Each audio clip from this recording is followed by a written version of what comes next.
Each year, were promised stunts, spectacle and slaughter, and it's doubtful that many customers in 2021 will feel in need of a refund. A snapped rope bridge, a sinkhole, a drowning, a shooting.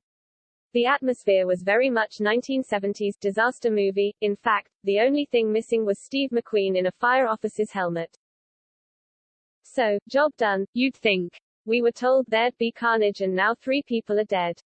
You can't quibble with stats like that. Only I'd argue that while undoubtedly attention-grabbing, soaps only really start to prove their worth when the flames have been doused and the Undertaker called. You see, where Corrie and Emmerdale differ from the likes of the towering Inferno is that these stories don't end with the exhausted hero leaving the scene of the wreckage.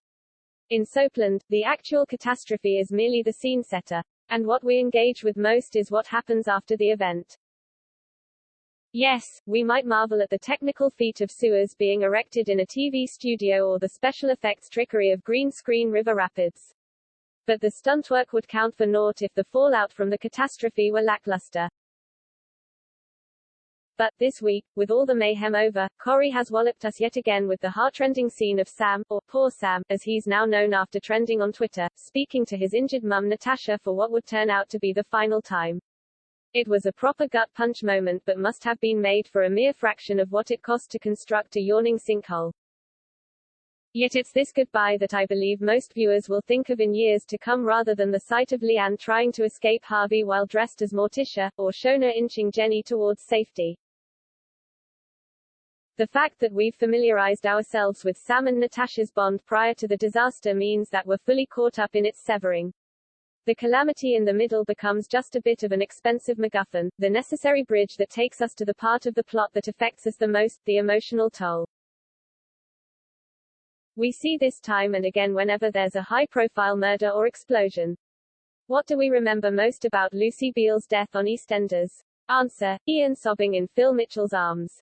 The Woolpack siege of 2014? Chaz's PTSD the following year? And, more recently, wasn't Liam's grief for Leanna in Emmerdale far more impactful than Mina tipping her over the bridge in the first place? So, yes, it's massively important that the soaps get the chance to yell, "Look at us! Come and see what we have to offer." In a declining market, they're fighting for every eyeball. But just as vital is the convincing of newbie viewers to stick around. And it's here where soaps come into their own. It's so rare to be given the chance to follow characters over years and sometimes even decades. And while some may think of the term continuing drama as being one that's used merely by those who consider soap a dirty word, it is actually apt.